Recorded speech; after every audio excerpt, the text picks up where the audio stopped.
Okay, I'm gonna wait for some people to like filter in because I know it's just starting at 6 p.m. Okay. Good evening, everyone. My name is Haley. I'm a bookseller here at the Novel Neighbor, and I'm like truly so excited to hang out with you for like the next hour. If you don't know who we are the Novel Neighbor. We're a women-owned and independently operated bookstore located in St. Louis, Missouri.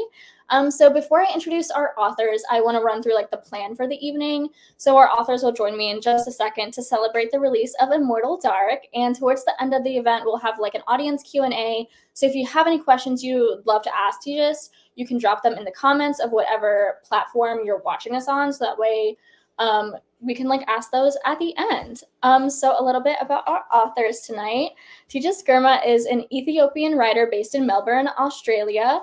After graduating with a Bachelor of Education, she splits her time between writing and teaching. Passionate about exploring East African characters and myths, her work weaves Black stories with the dark and fantastical. In her free time, she can be found rewatching her comfort shows where the villain gets the girl. She invites you to visit her at tigestgirma.com or TikTok and all the social medias. Immortal Dark is her debut novel. So Tigest will be in conversation tonight with our bestie, Chloe Gong. So Chloe Gong is the #1 New York Times bestselling author of the critically acclaimed Secret Shanghai novels, as well as the Flesh and False Gods trilogy. Her books have been published in over 20 countries and have been featured in the New York Times, People, Cosmopolitan, and more. She was named one of Forbes 30 Under 30 for 2024. Chloe graduated from the University of Pennsylvania with a degree in English and International Relations.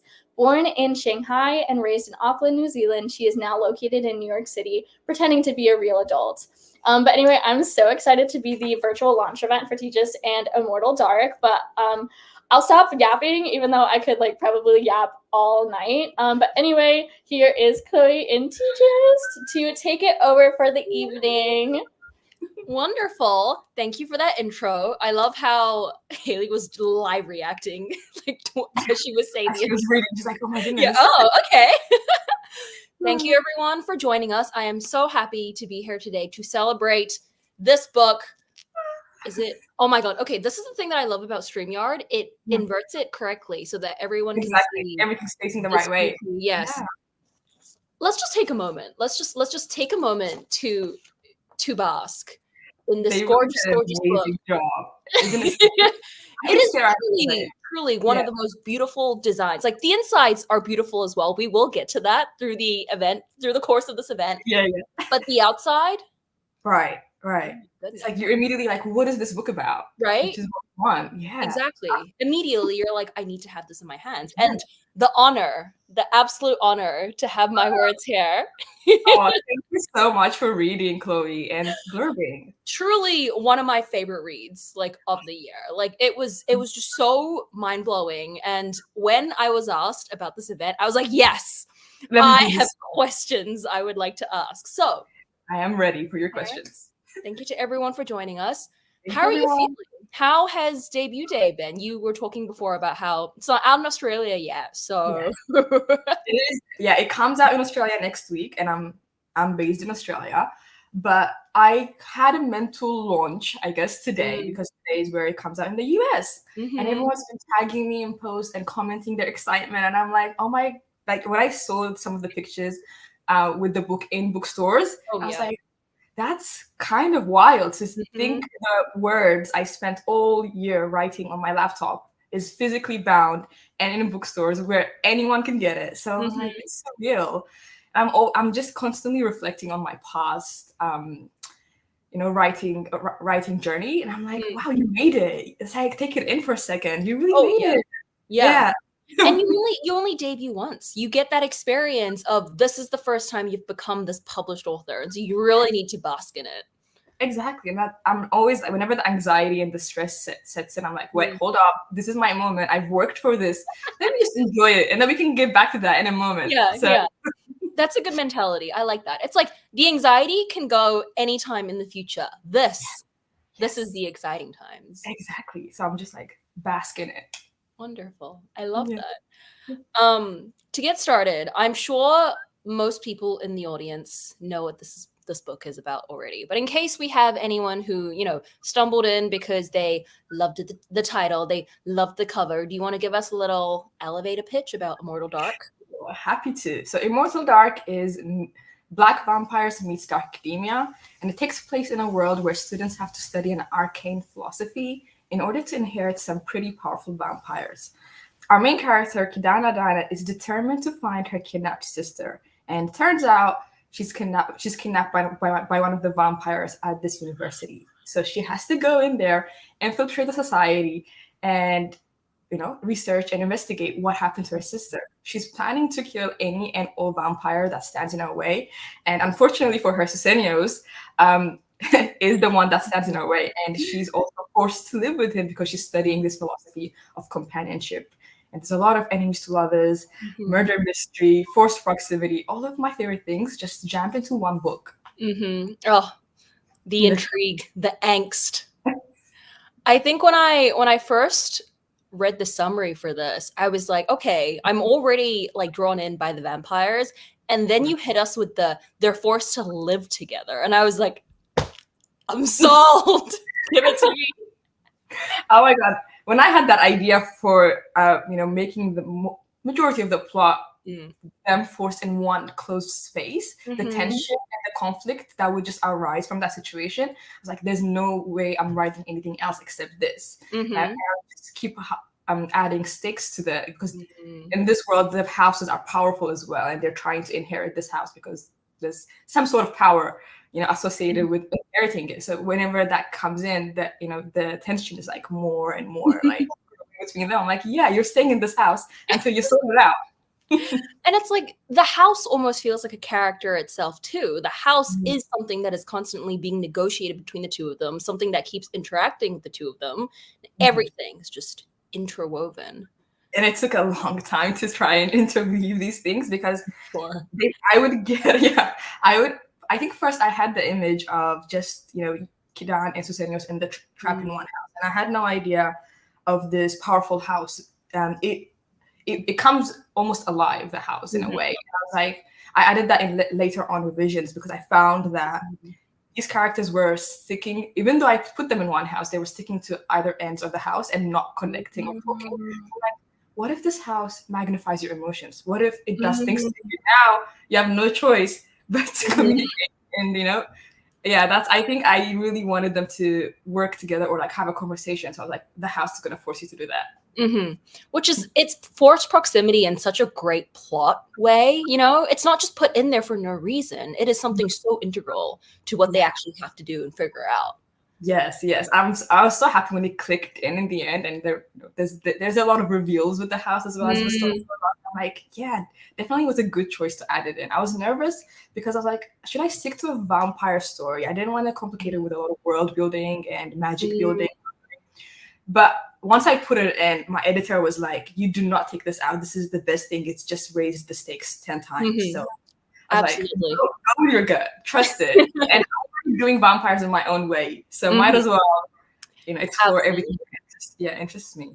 Yeah.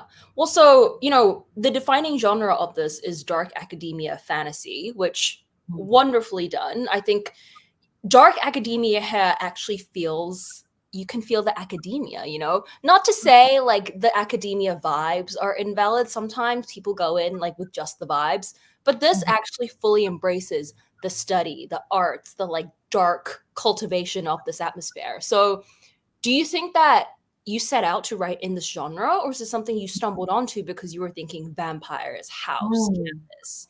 I love that question, because I didn't set out to write it like that at all. It was where the story naturally led me. Honestly, I was trying my best to just tell a simple vampire story with a Black main character. And it turns out I'm not capable of telling a simple story. I really love I feel you. I feel you on that.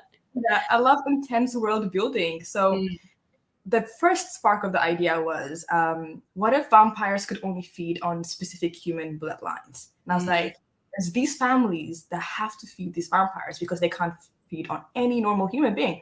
And that got me thinking, how would these families teach their children their fate? Because when they grew up, would be to feed vampires. So I was like, they need an education system. They need a schooling, and that's where the dark academia part just clicked in. Oh, definitely has to be a university. Where else would you go to learn?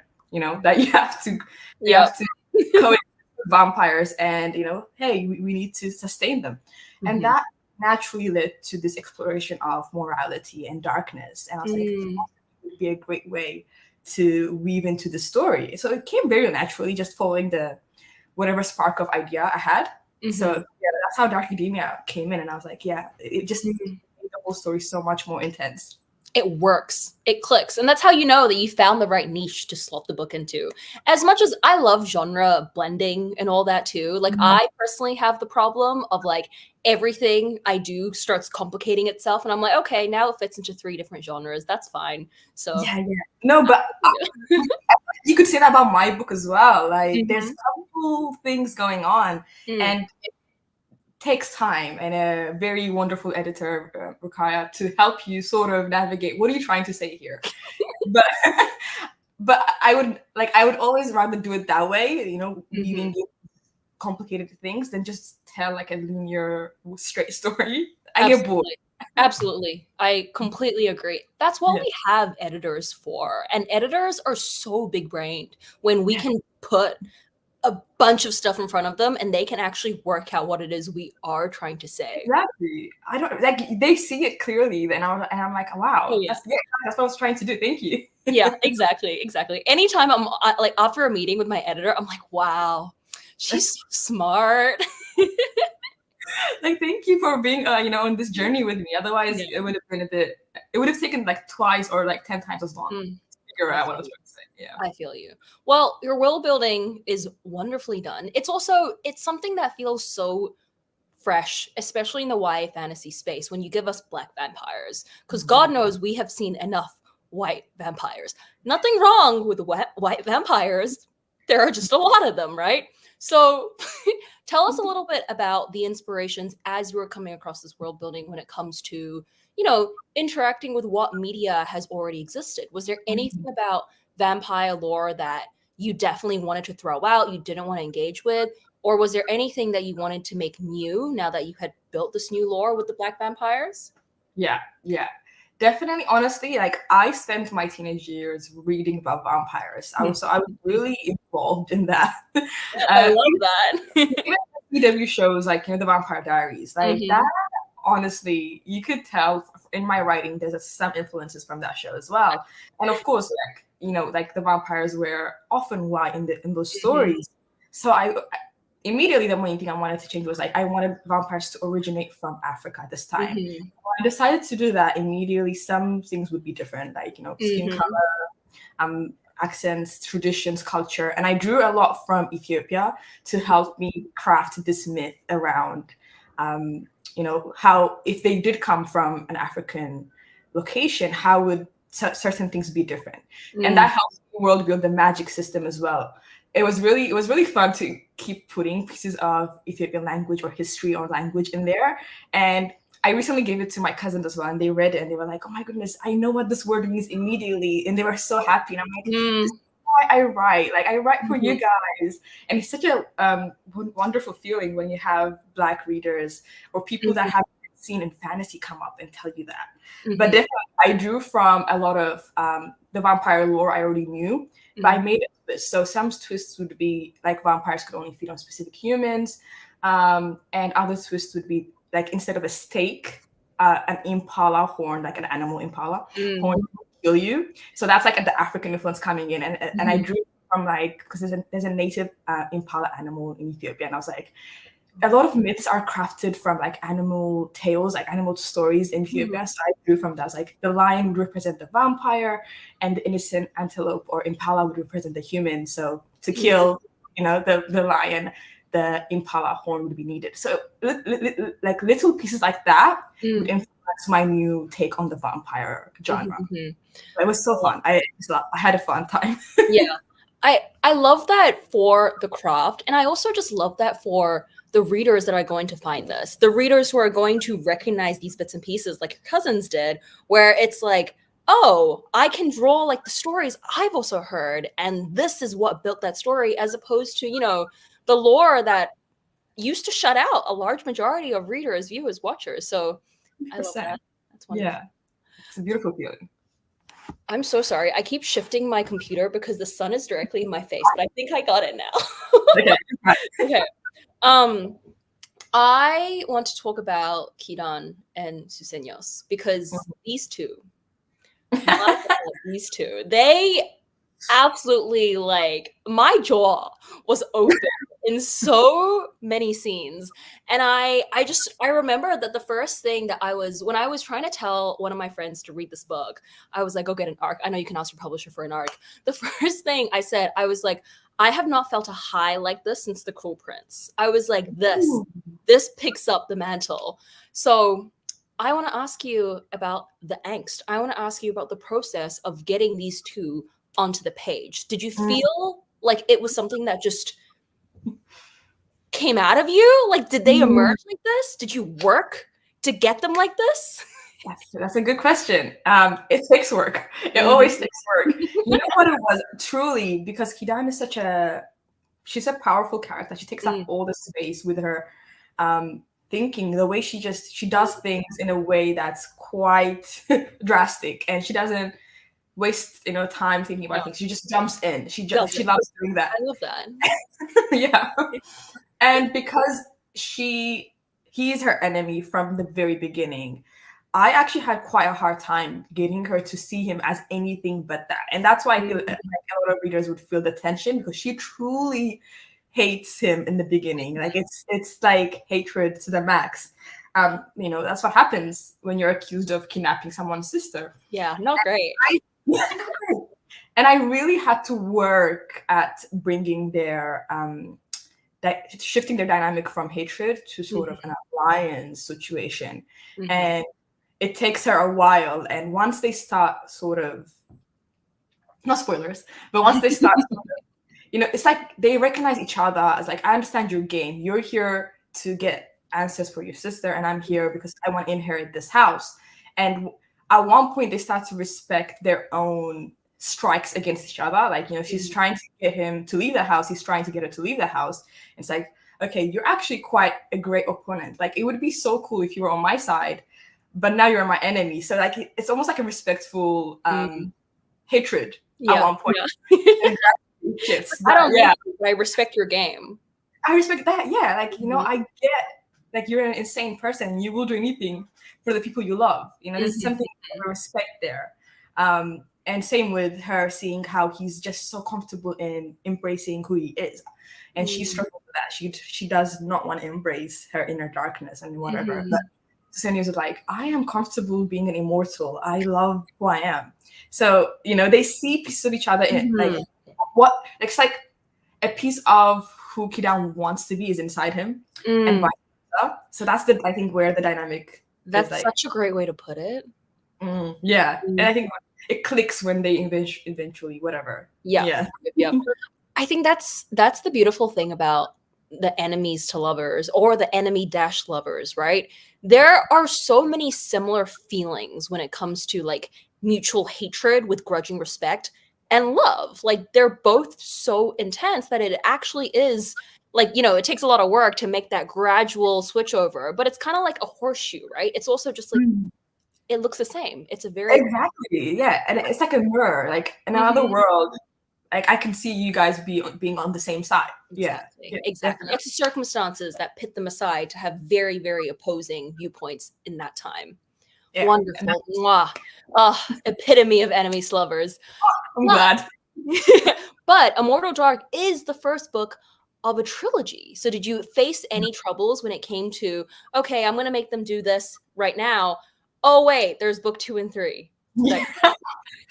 Book 2 and 3, that's actually, it's such an interesting process, because I'm a discovery writer. I don't know about you. Are you a discovery writer as well? Or do you like outline? Okay. I kind of am, but I like to outline everything first, and then when they go rogue, I'm a discovery writer. Okay. I see. Okay. Yeah. You're like a mixed. I'd like to know the ending of book 2 and book 3, but I don't want to know, and the midpoint, but I don't want to know anything in between. So transitioning them from one scene to another, that's like a discovery writing process, and that's the best way I know how to do it, because it's how I know if I'm like excited to write a scene, I know readers would be excited to write a scene to read the scene. So with them, I was like, you have to leave enough room in book one for the romance to still develop. Like, you give the readers a tease, because you can't like completely wrap it up. It's still a series. So my hope is I give them enough of crumbs to satisfy them, and in book 2 and 3 we see them go deeper into their past as each, because Susinius is such a mysterious character. I think even at the end of book 1 you still want to know more about him. And she has some stuff in her past, so I think that left me enough room for book 2 and 3 to go back and see what else they were hiding, in their past. So and that will help them come together or come apart. You don't know. You have to read book 2 and 3 to find out. People have to find out. You can't be given everything at once. Exactly. There is expectedly a lot of blood within these pages. You don't hold back when it comes to the brutality of it all, the just the general things that would happen when you have vampires involved, and a lot of death and all of that. So the stakes are always very, very high.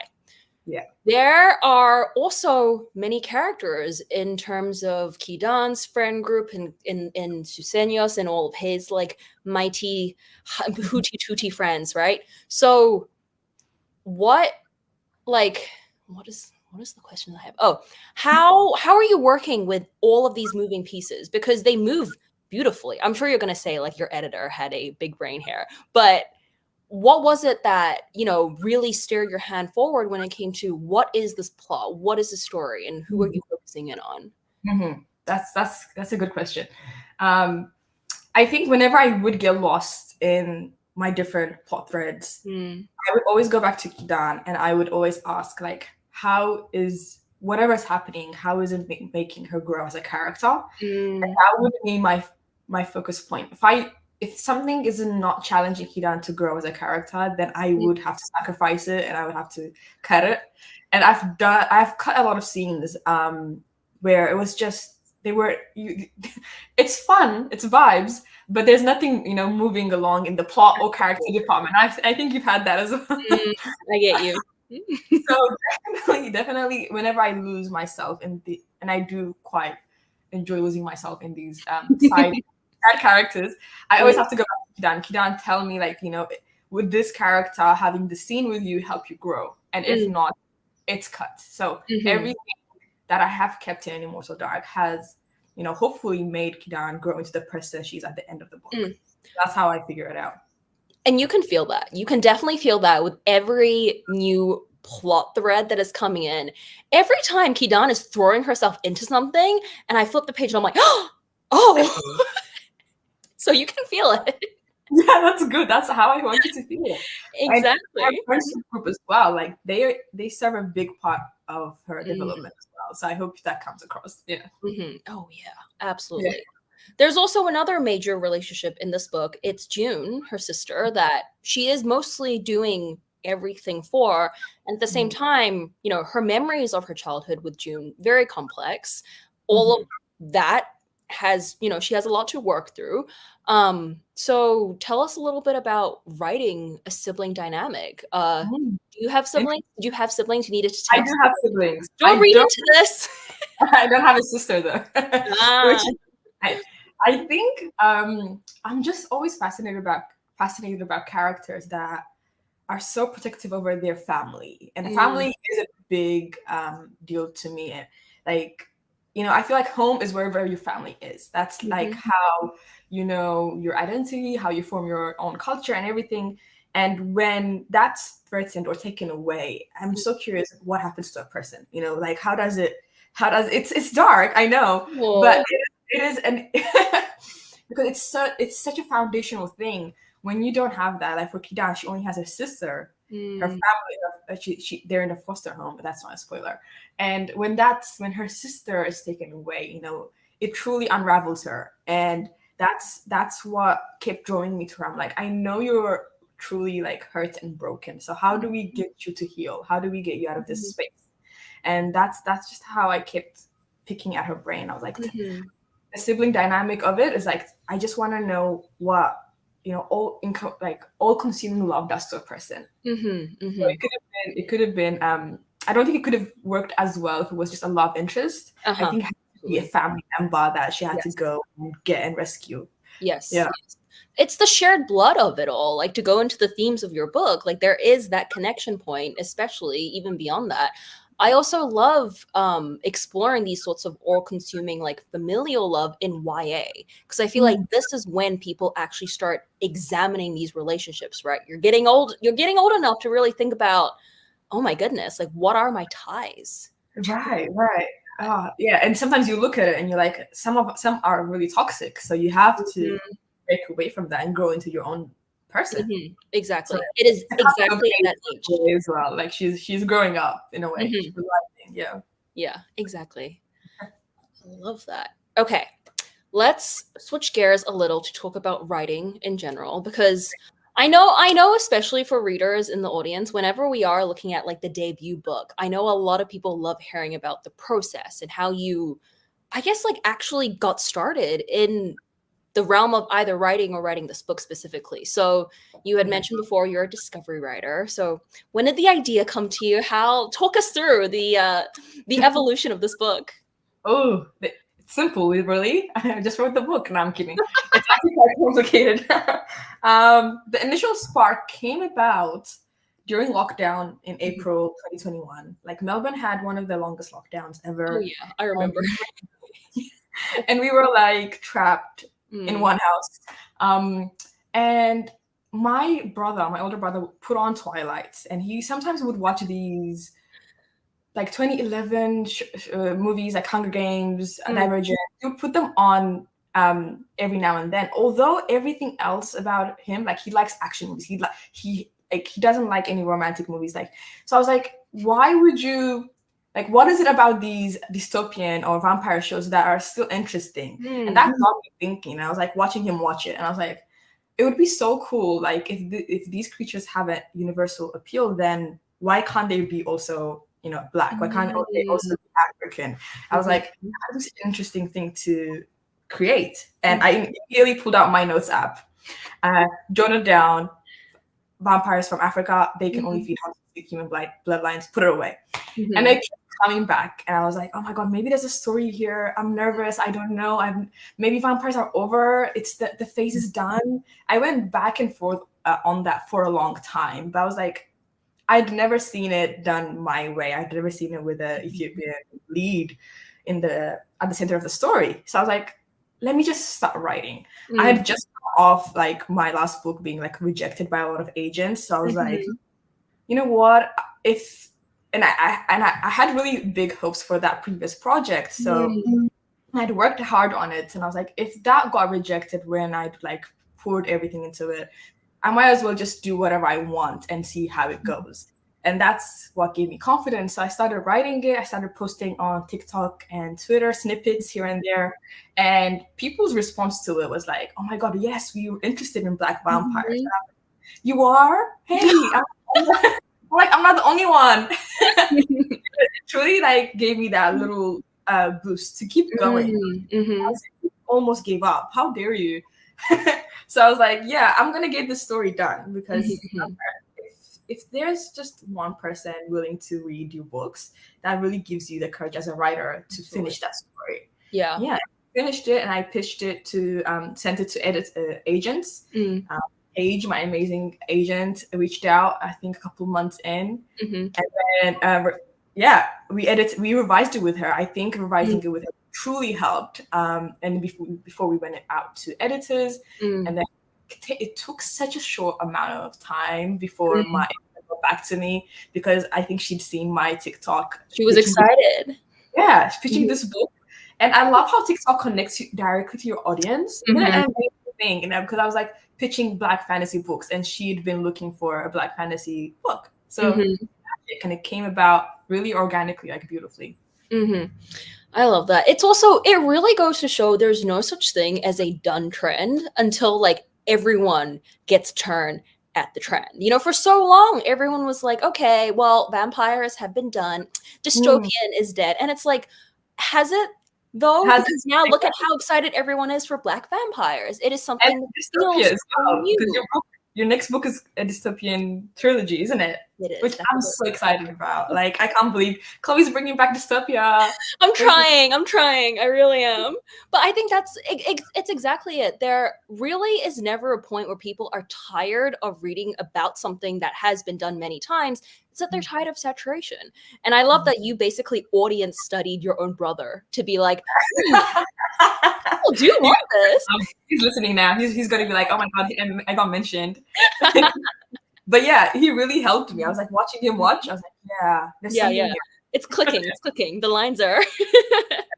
You don't know where points of inspiration come. It's actually wild. Yeah. That's why I'm also a big user of the Notes app. I also have just dozens of notes that are like, some of them you go back months later and you're like, I have no idea.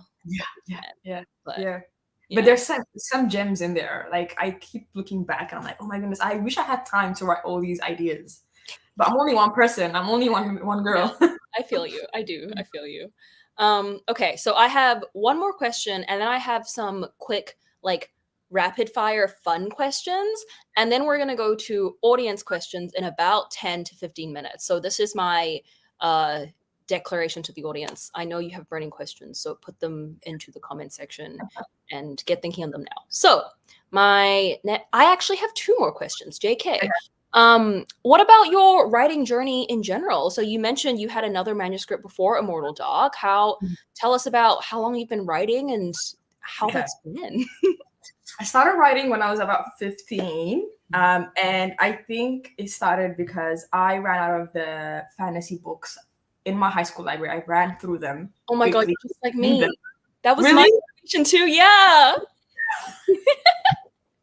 And then you were like, I need more, right? Yes, and then you start writing your own. Oh, wow, that's beautiful. That's how I have been. Oh my goodness. But yeah, I was like, I need more fantasy, romance content. I need it. And I got on Wattpad and I started. Same. This makes sense. I know we're like around the same age. So this does make sense. Yeah, wow. That's so funny though. And then yeah, Wattpad was like this. Oh, it was like this source of all of these stories I could never run through or finish. And my fear at that point was like, whenever I finished a book, I wouldn't find the next one. That's like a big worry. So I was like, oh, on Wattpad, I'm just going to keep reading. And I realized at that point, there's someone behind this post that's posting this and writing it.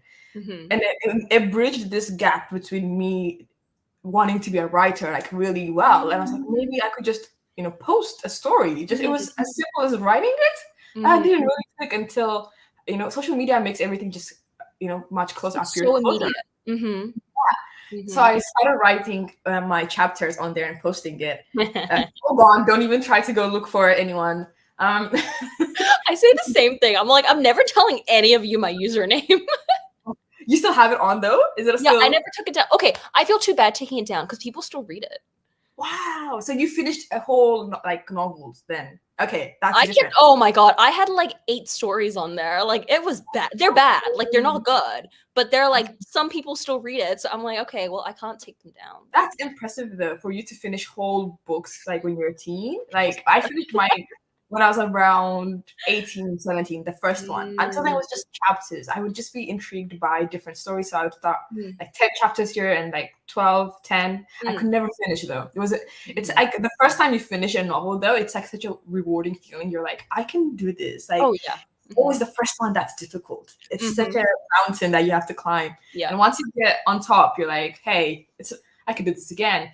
And that got me the confidence to keep going. So first novel finished at 18. I put that aside. I'm like, I'm going to study actual story structure and storytelling and put myself through online writing school, just reading and watching anything that helps me with the craft.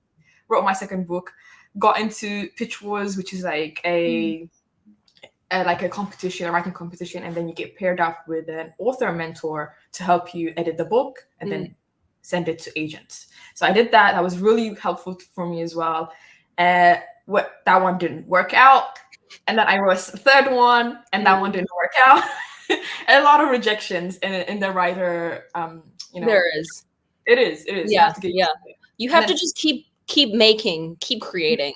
That's it. Mhm. And so Immortal Dark is my fourth book. Mhm, That mhm. it would what is it? These Violent Delights be which one? Is that your fifth book, sixth book? Oh my god, my 7th full book.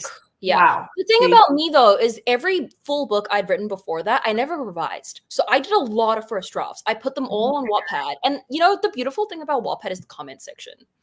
I miss it sometimes. Now we have to write our books in complete isolation for like up to a year, and then we get our editor's takes, which is like fantastic, so professional, so wonderful. But sometimes I just miss people in my comment section, like highlighting the kissing scene and going, "Oh my god!" You know, it felt nice. Yeah, I mean, it is quite nice to get that immediate response because we had just written it. Whereas now it's like after a year, it's like people are catching up and like, oh yeah, hey, that was good. Yeah. That was actually good. Now it's like by the time our books come out, we've forgotten like what's in it because it's been so long. We're probably already writing the next one or a whole different one, and so it's like it's different.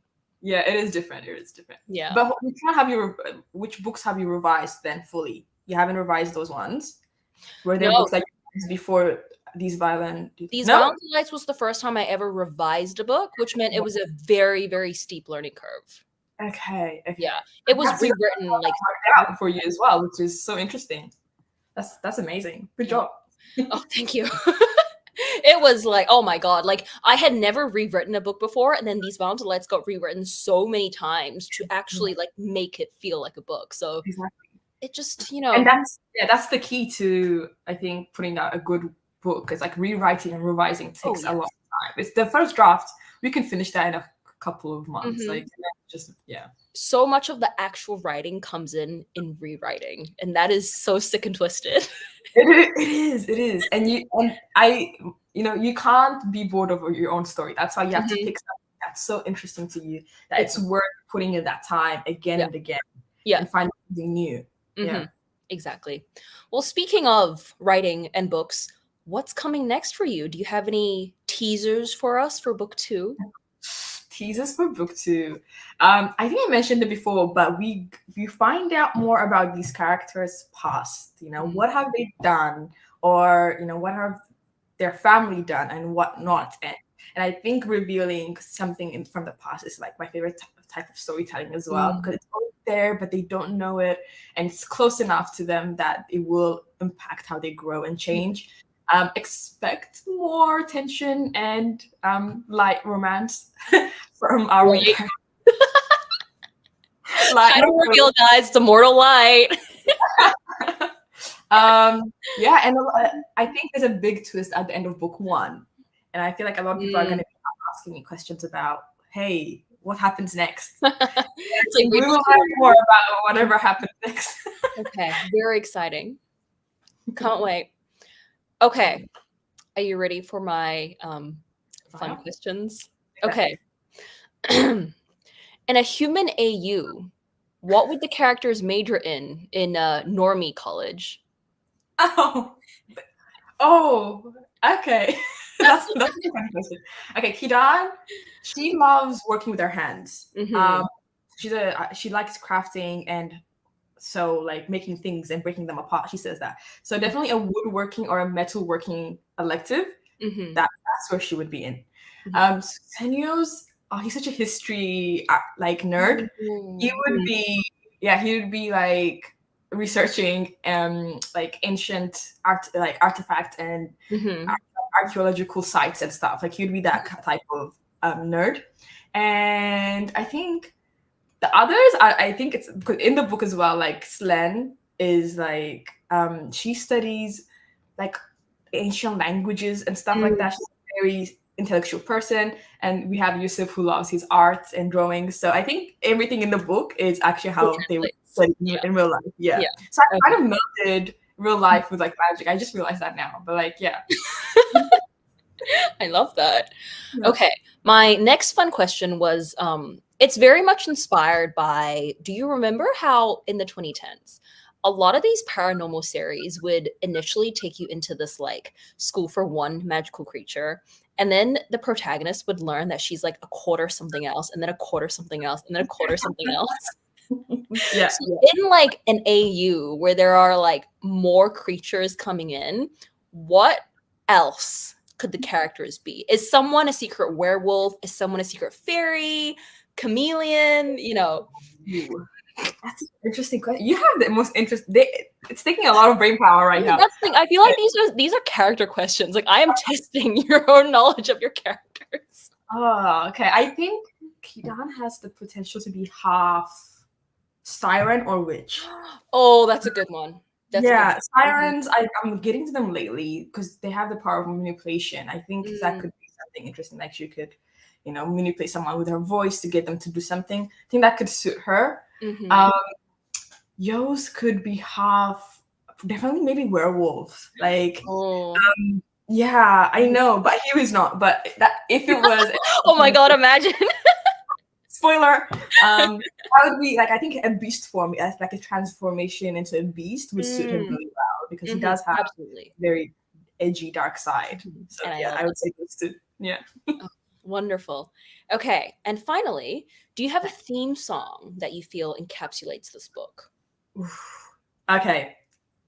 I watched a lot of Vampire Diaries as well, so I was listening to a lot of its soundtracks while I was writing this book.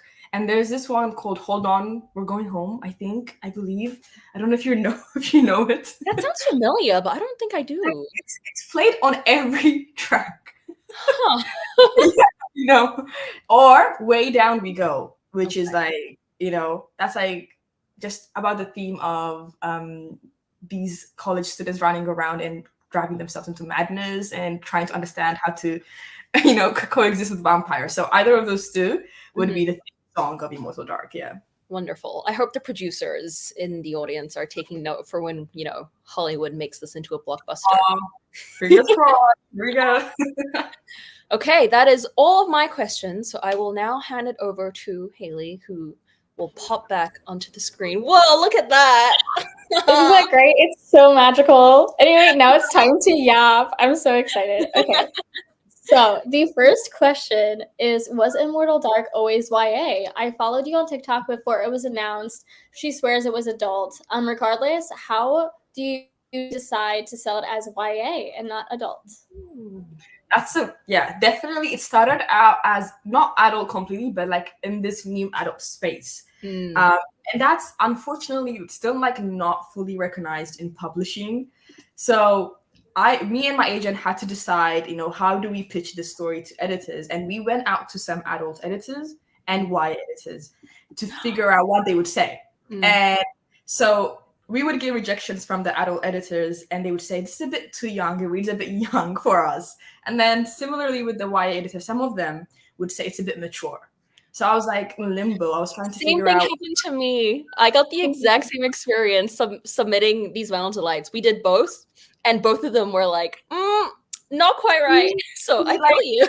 Yeah. So ultimately it became my decision because I did get interested from a YA editor. And I hopped on the call with Rukaya, my editor, and she discussed her revision plans with me. And she was like, I asked her, would you change the core of the story? Because it is a bit darker, right? And she's like, I wouldn't change the main themes of it. And I was like, I really agreed with that because even if I wanted this to be YA, I didn't want the discussions around mental illness or like even violence or murder to be taken away from it. And I was like, I went back to my past selves where I would be reading when I'm 15 and 16 and watching these vampire shows. I was like, I turned out fine. I think I handled, and I truly was like, I had never been more interested in these themes than that age, that teenage age. So I was like, maybe I could do this in this space as again, but with Black characters. And I always found that fantasy is the safest way to explore these traumatic topics, whatever they be. And I feel like teenagers, like, late teenagers could handle this. So that's how we decided. All right. Love triangles are such a big factor in a lot of vampire paranormal books from the 90s to the 2010s. Was that something that ever occurred to you to avoid, or did you never plan to write one at all? That's interesting. I would never say never. because you don't know where the stories would go. Is that spoiler alert? Maybe. Yeah. No, I'm not saying anything, honestly. But honestly, again, the characters are the ones that lead. Kidan tells me, who she's better off with. So whoever she, however she grows will determine who she ends up with. So it's not like crossed off my list. It's just right now at the moment in book 1, it is how it is. Ooh, It so is how it is. mysterious. She's like, maybe not. Maybe. We'll see. First of all, as a fellow Ethiopian, this is the book I have been waiting for since childhood. So thank you for writing it. Second, did you learn anything new about Ethiopian mythology while writing? Oh, that's a nice question. Shout out to all the Habesha readers and viewers out there. I write for you guys as well. Ethiopian mythology was quite interesting. I did a bit of research. I was trying to world build this and make it originate from Africa. So I found out some cool facts about Ethiopian royalty, Ethiopian historical places like Aksum is mentioned in the book, which is what was once an ancient kingdom and now is like a place in Ethiopia. So I did learn a lot about Ethiopia in pieces of history and language, but I loved more so crafting my own take on it. Oh, I'm sorry. Okay, I loved crafting my own take on it rather than just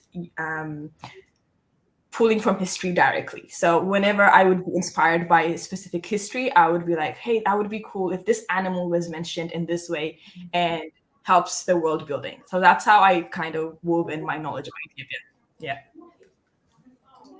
That's so cool. I love like any kind of like folktale mythology. I eat it up. Which vampire from the Vampire Diaries would you lock Kidan in a house with? Oh my god. I think it's obvious, but I would go with Klaus. Because they're both, I feel like, give very chaotic energy. They both know what they want. And I think when you have two characters determined to get what they want, no lines won't be, like all lines will be crossed. And I love it when characters cross horrific lines and they don't know how to come back from it. And it's like, now I have to apologize and I have to take my ego with me and apologize, with pride, sacrifice with pride. So I love powerful, prideful characters clashing.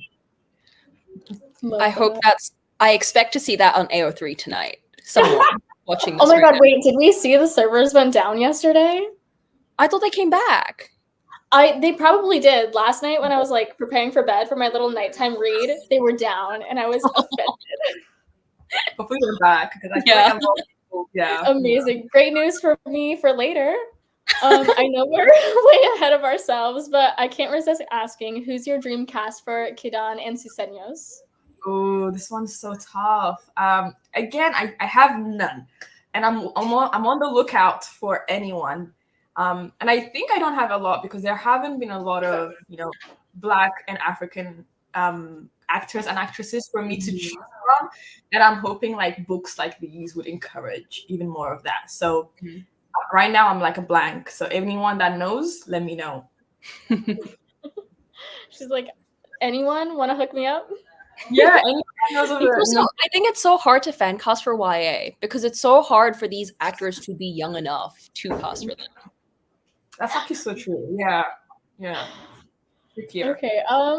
Which dark fantasy, dark academia, and/or vampire story influenced your writing of this book?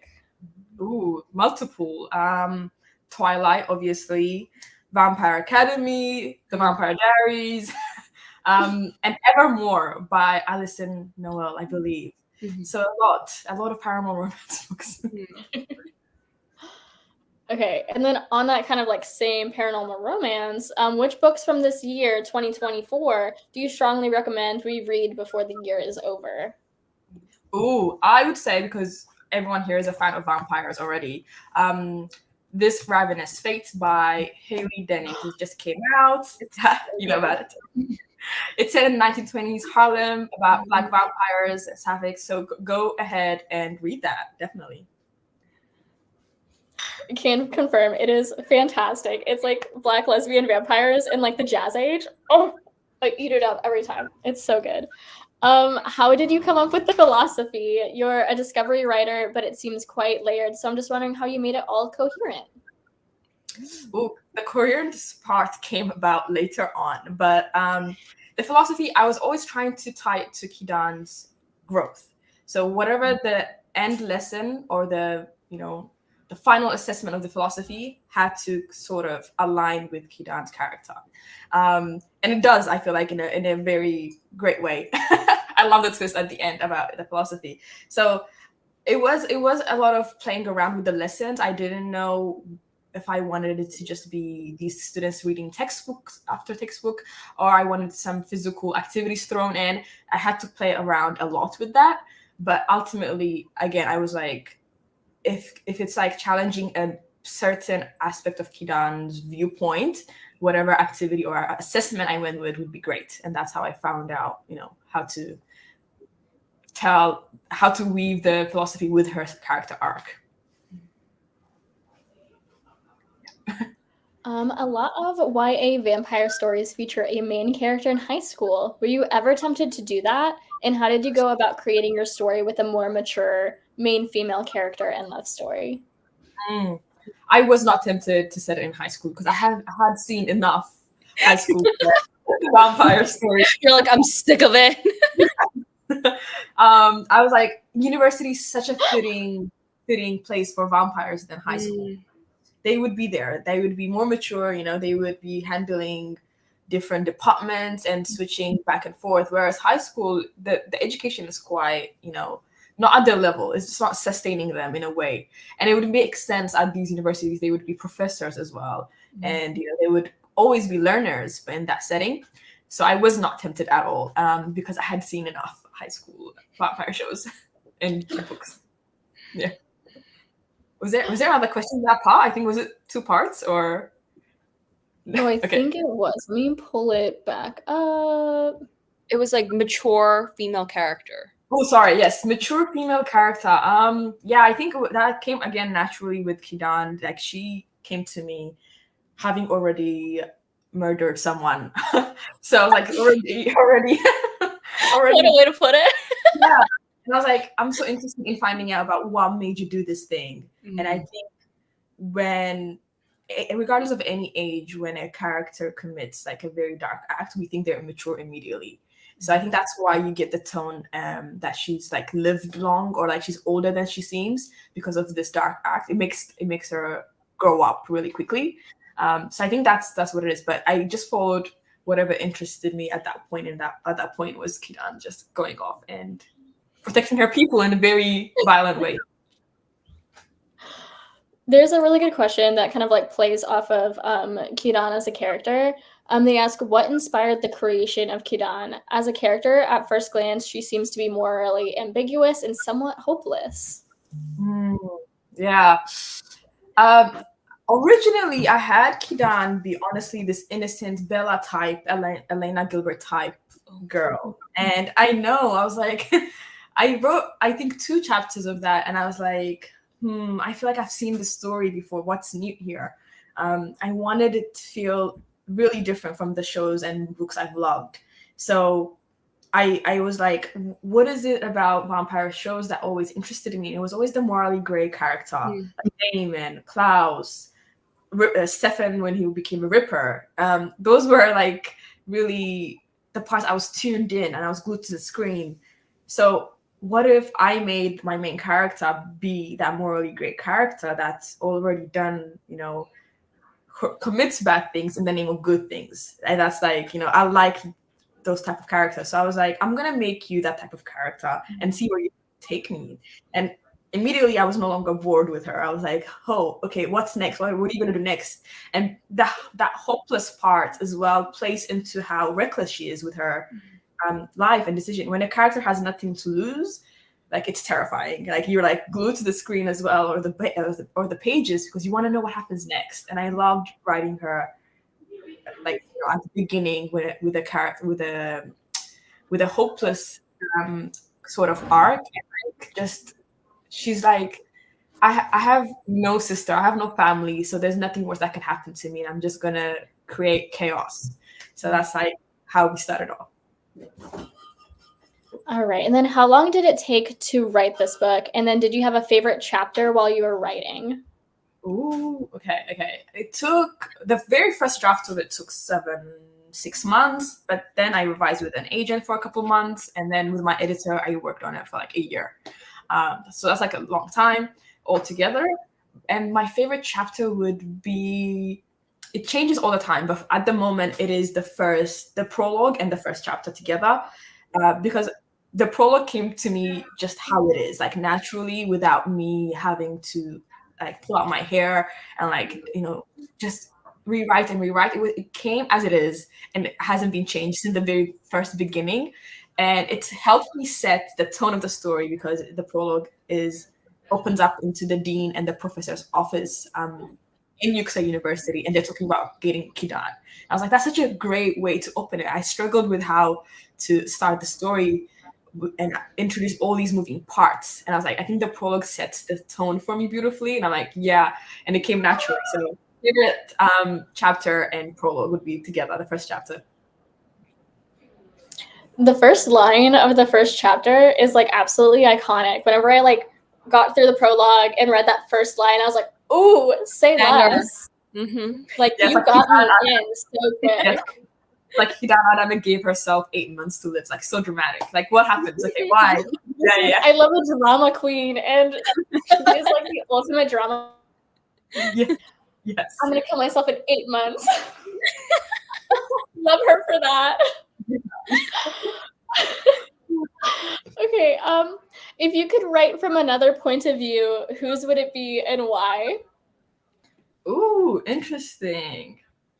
Another point of view, I would probably write from Susenios's perspective, because he has, I feel like, interesting tales to tell me, and I like his voice. It's like condescending, arrogant, and he's a bit self-obsessed, I guess. Like he's comfortable in his own skin, and I'm curious, at what point does he not become comfortable with himself? I would like exploring that, because you can't be always this anchored character. What are you hiding?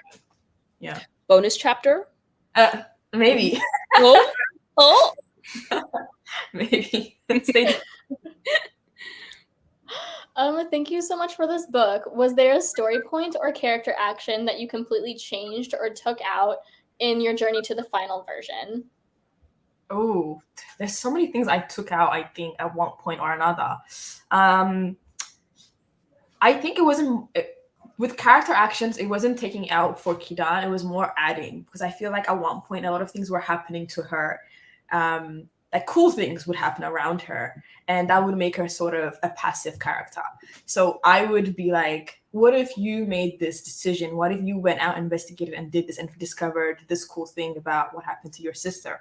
So I think with revision, that's what I worked on a lot. I wanted her to be more assertive, take charge, and she does things to herself to get into places. She really puts herself at risk, and I like doing that instead of revealing the information to her without her doing that. So the revision was mostly making her more active. Okay. We're gonna do like 1 to 2 more questions since we're getting pretty close on time. So besides Kidan and Susenios, who were your favorite characters to write? Okay. Definitely Taj. He's Susenius' friend, vampire friend. He's such a funny guy. I think I say he has my natural voice imbued into him. That character that's trying to break the tension with a joke because they feel uncomfortable, they want everyone to calm down and get along. So I definitely enjoyed writing his character. And I'm excited to explore more of him in book 2 as well. I'm just excited for book 2. Just anything you'll give us. The crumbs we're fed. Just the crumbs, I'm gonna eat them up. Did you always plan for the romance in Immortal Dark to be a slow burn? Definitely, yeah. Yes, I would say yes, because like I said, Kidan hated him so much that I had no choice but for it to be a slow burn.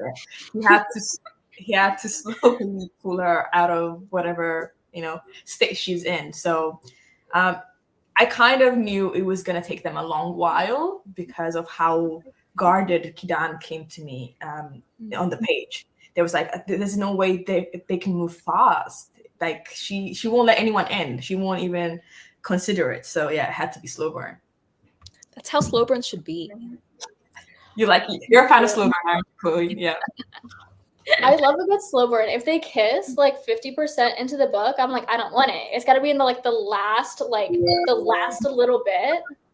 I don't know if you guys have noticed this, but recent books have really fastened slow burn. Like in the 2010s, we were lucky if we got a kiss in book 3. Actually, now everyone's kissing in book 1. Yeah. Everyone is getting too comfortable. I need them to wait for it like we did. We were in the trenches. Yeah.